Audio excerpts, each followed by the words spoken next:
Well, hello there everyone. Star Fox 64 is about to get remade for the umpteenth time, and while it is definitely ridiculous when you think about it, I don't really think that retracts from the high quality that the game has as a whole. It's one of the most replayable video games out there, and while I didn't have the original game growing up, I beat the 3DS version somewhere upwards of 30 times. The game is awesome, and its levels are amazing, as I've mentioned in some previous videos, or possibly upcoming videos depending on when this video goes up. But in my level ranking, I decided I wanted to keep my thoughts on the bosses themselves to a minimum. And that's why I wanted to talk more about them here. Now, I don't see any reason to keep dragging this out. I will say that for this footage, I'm using the 3DS remake in particular because it's the version of the game I own. So let's dive on in with the worst boss in the game and the one everyone's probably expecting. Number 20, Copperhead Missiles. This boss, if you can even call it that, completely and utterly totally sucks. I despise it with a burning passion. The boss does nothing except exist as a beginner's trap designed to kick the unassuming player off of the true ending route. Don't play it, it's very much not worth your time to come here. Sector Z is awful and a stain on an otherwise amazing game. Okay, well, Aquas also has issues, but at least they tried there. And yeah, the missiles aren't exactly entertaining, they're just a DPS check. Effectively, you take them out, or you instantly get kicked off the true ending route. No ifs, ands, or buts. Number 19, the Bulls Satellite Core. I was debating if I should even count this fight, but it is technically a boss fight in the game, so it counts. The Bulls Satellite Core doesn't do much at all. It's mostly just a game of target practice with the worst boss theme in the game, and it only has a few lasers for attacks, and I think those lasers are theoretical because I don't think I've ever been hit by them. And it can send out a few enemies. It's not offensively bad, but the fight is just missing something.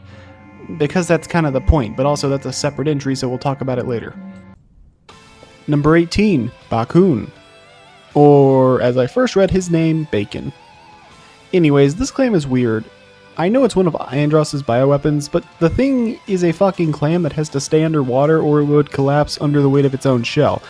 I did have this long diatribe about what was Andross even planning, but it actually is pretty straightforward. He's wanting to pollute Aquas because, I mean, that is the home of Slippy and Beltino Toad, and Beltino's known as pretty smart. Though personally, I also like to think that he somehow knew the Angler army was here and he wanted to try and kill Zaco and Octoman as soon as possible, or something. And maybe that Squid dude, but he only appears on Solar, so I don't know. Star Fox Command's weird, I don't want to talk about that game. Anyways, Bakun is just a bioweapon, so it doesn't have any real personality, and its design is just a big clam with an eyeball, so it's being carried entirely by the boss fight and mechanics, and those mechanics aren't great. You really just hammer the torpedo button and barrel roll to beat this boss. Well, here's the thing. In the Blue Marine, you have infinite torpedoes. When you fire them, there's a short cooldown. If you're pressing the torpedo fire button while the torpedoes are reloading, you fire your twin lasers, which damage his body parts as well as clearing out his projectiles, while the torpedo does the actual damage to the boss. And you shoot his eye with the torpedo 5 times and you win. It's got a bit going for it, at least more than the Satellite Core did, and it's a much better boss music, but that's about it. Even when compared to the other bosses that have zero personality monsters, they have cooler designs and are typically just better fights and more involved overall. This fight is just kind of nothing. Number 17, Gronga. You know, it's pretty funny. Gronga is likely the first boss a new player will ever encounter in Star Fox 64, but he's also one of the most forgettable opponents in the game, partially because you only fight him if you're either a newbie that's screwed up or if you're intentionally sandbagging and want to take the you suck route for some reason. Anyways, Gronga is your introduction to all range mode, which is neat as a shakeup, but unfortunately, even though this boss theoretically has personality, Gronga is far and away the least interesting Andross lackey in the game. He doesn't have any funny or super quotable lines other than, I guess, "My Emperor, I failed you!" And while the destructible limbs of this boss is cool, it goes down entirely too quickly when you shoot him in the back. I'm talking dead in 10 seconds levels of quick. I was sandbagging for this footage, and it still didn't take any time at all. Number 16, Sorcerer. Okay, from this point on, all the bosses are at least decent. That being said, for the most part, the Sorcerer is pretty similar to the Bulls Satellite Core. It just gets more points since it actively moves around, has a real attack as a fail condition, and it's way more chaotic with all the fighting going on between both friend and foe going around during this massive dogfight. The boss has a sense of scale that few others carry in the game due to the fact that its large size while being fought in all range mode. It's one of the higher stakes battles in the game because failure doesn't just mean death, it means the Katina base getting blown the fuck up by Sorcerer's giant laser. The boss can get frustrating, but it has just enough chaotic fun and a good sense of scale that it's able to edge its way into the decent tier, and even if you suck at hitting the hatches, you're always given a chance to blow up the core, so the worst of it is able to be avoided. Number 15, Golem. So is it Golem or Golem? I'm gonna go with Golem. If you disagree, tell me I'm wrong in the comments, I don't give a shit. This is the most random boss fight. It's not a bioweapon or a major general, it's just some big machine that I guess Andross made. It doesn't even directly fight you, instead it spins the fight running away while pounding the walls and jumping to activate traps in the dungeon requiring you to stay on the move.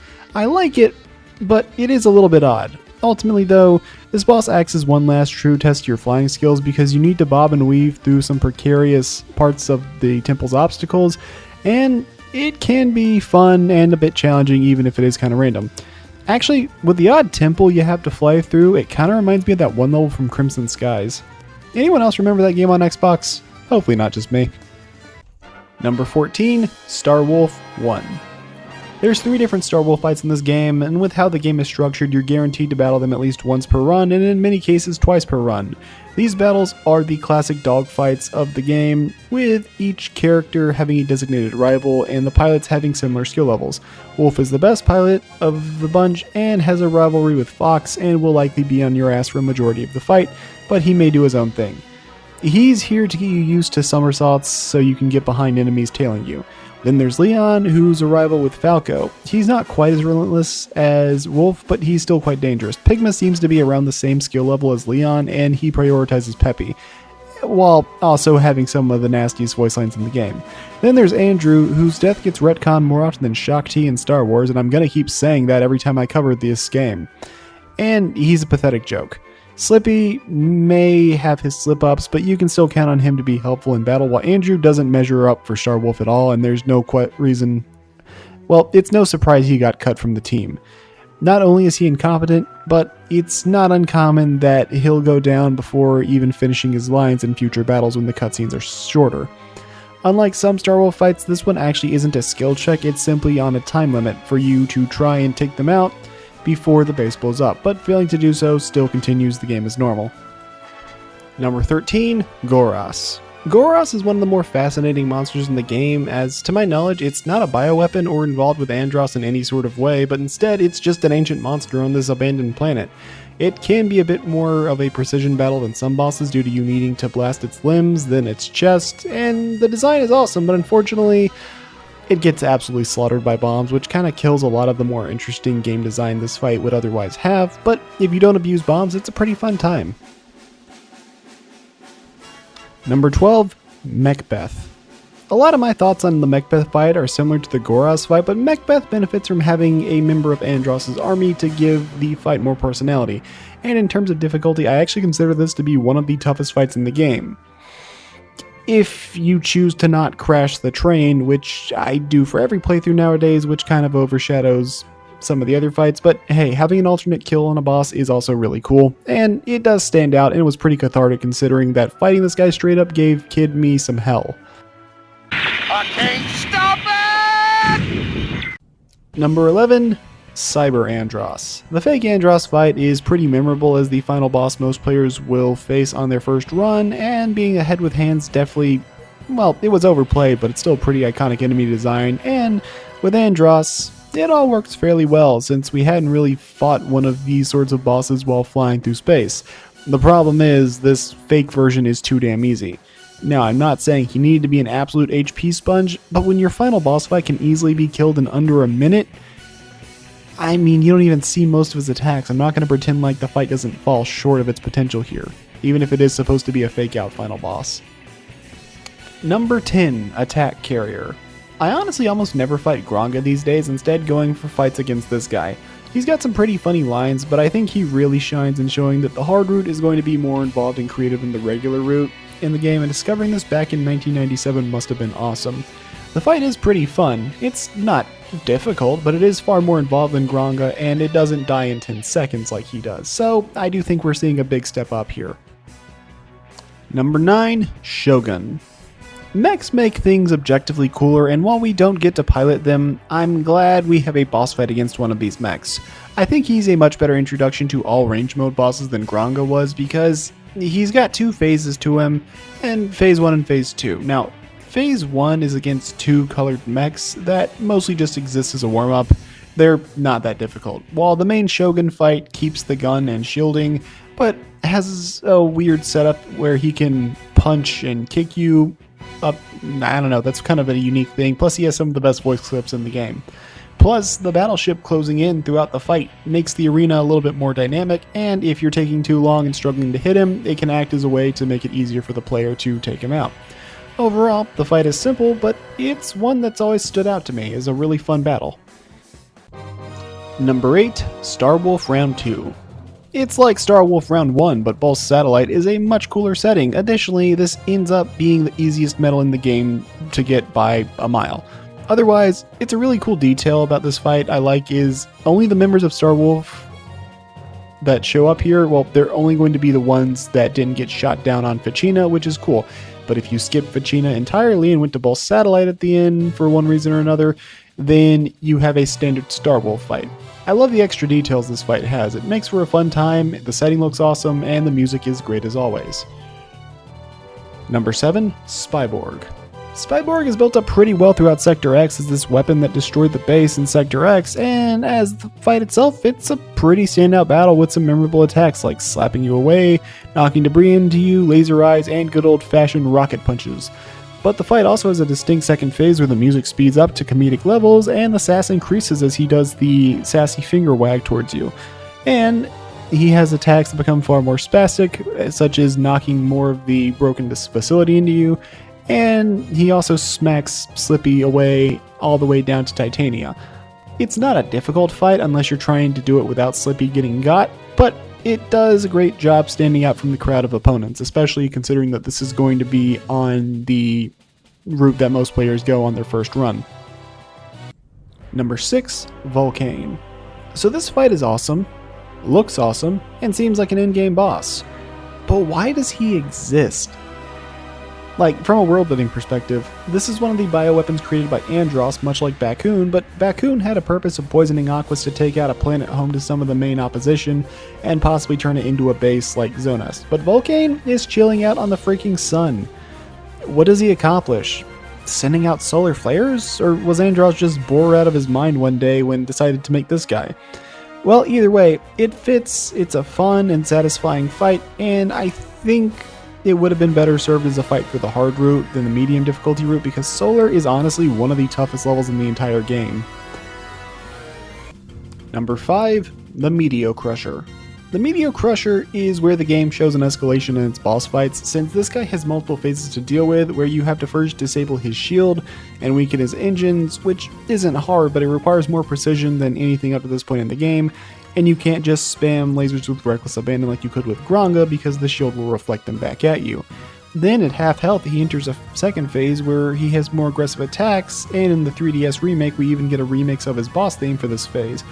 Compared to the in-game bosses, he's a complete and total breeze, but each phase may only have one attack, but they all work well as teaching tools, and if I was to ever remake the best second bosses video I made, oh god, like a year and a half ago, almost 2 years ago now, I think he would probably be on the list. Number 4, True Andross. The true final battle with Andross is pretty dang good. The Nintendo 64 did a solid job with its final boss fights between things like Ganon, Bowser, and, well, Andross here. Phase 1 is the same as his normal battle, just with a bit more aggression, and he's a little bit more durable as far as I can tell. Nothing too much to say here. But Phase 2, on the other hand, has Andross reveal. He's truly a galaxy-brained individual. He doesn't have a ton of health, but between his weak spot being pretty well protected, his eyeballs acting as enemy fighters and having electric tethers, and his tendrils acting as a giant grab box, he's more than dangerous than a lot of opponents, and he's a tougher fight than he may let on, as well as the arena being this endless space, it's pretty trippy. Combine that with an awesome escape sequence and we have a satisfying final battle that I'm hoping the remake makes him look completely gross and terrifying. Don't sanitize this battle. Number 3, Star Wolf Round 3. The final Star Wolf battle is their most intense and hilariously in the exact same level as True Andross, so we're kind of going backwards here. Their ships have increased durability and are immune to charge shots, making them harder to cheese out. But Andrew is still a complete and total joke to bring down, and in fact will probably die before he even finishes his lines if you're on point with hyper lasers. Love the Star Wolf fights are fun, but their battle on Venom has the best setting, and it's the only one where you're required to bring them all down to win, so no cheesing or skipping the fight for you. It's also definitely the best out of all of the game's all range mode boss fights, so it stands out there. Number 2, Saru Marine. The Saru Marine is one of the most complex bosses in the game, as you have to methodically take him apart starting with the exhaust pipes, then take out a cannon to expose the crane, and then destroy the crane, then take out the remaining cannons until you can finally destroy the ship itself. And he has different attacks depending on what pieces and parts of the ship are still active at the time, as well as having an entertaining opponent manning the ship with his funny voice clips. The fight relies heavily on bombs, which could be annoying as a resource crunch, but since this boss gives them out like candy, it allows for a more dynamic boss fight that also lasts a good deal longer than the average Star Fox 64 boss. This isn't somebody you're going to bring down in 10 to 20 seconds, that's for dang sure. Number 1, Gorgon. This should come as no surprise to anyone who saw my greatest levels in gaming video on this fight. Now, at the end of far and away the best level in the game, we have the best boss fight. Sure, Gorgon may not have a pilot, and probably isn't a bioweapon, but who cares? It's the most fast-paced and enjoyable boss fight in the game by a lot. And while you're not methodically taking apart a ship with bombs, you're working to slowly but steadily whittle down his shield and physical armor until you can finally tear into his core as the boss continues to gain more and more attacks like missile spam and a Death Star laser as his HP drops. And sure, he doesn't technically change his moves, but he's gaining new moves as the fight goes on, and everything moves at a much faster pace. He's the toughest boss in the game, but he's firmly in the hard but fair category, and is in my opinion far and away the best boss in Star Fox 64, and I've more than once found myself booting up the game on 3DS just to fight him again for the fun of it. I do kind of wish the 3DS remake leaned more into the almost cybernetic and fleshy look together, but it went more for a robot look. I guess we'll have to see how it ends up panning out in the Nintendo Switch remake. And that's going to do it for this video. I enjoy Star Fox 64, and the 3DS remake of the game was the first game I ever got for my 3DS, and it's also one of my most played games behind Fire Emblem Awakening and Kid Icarus Uprising. Regardless, I am looking forward to the remake despite how cursed Cat's redesign may be, and I'm glad that it's not being priced at some super high rate either. Anyways, I don't really have a big crazy outro for this. I thank you for watching. If you'd like to see more content of varying quality, consider liking, subscribing, and hyping the video, and I'll see you all next time. Until then, take care everyone.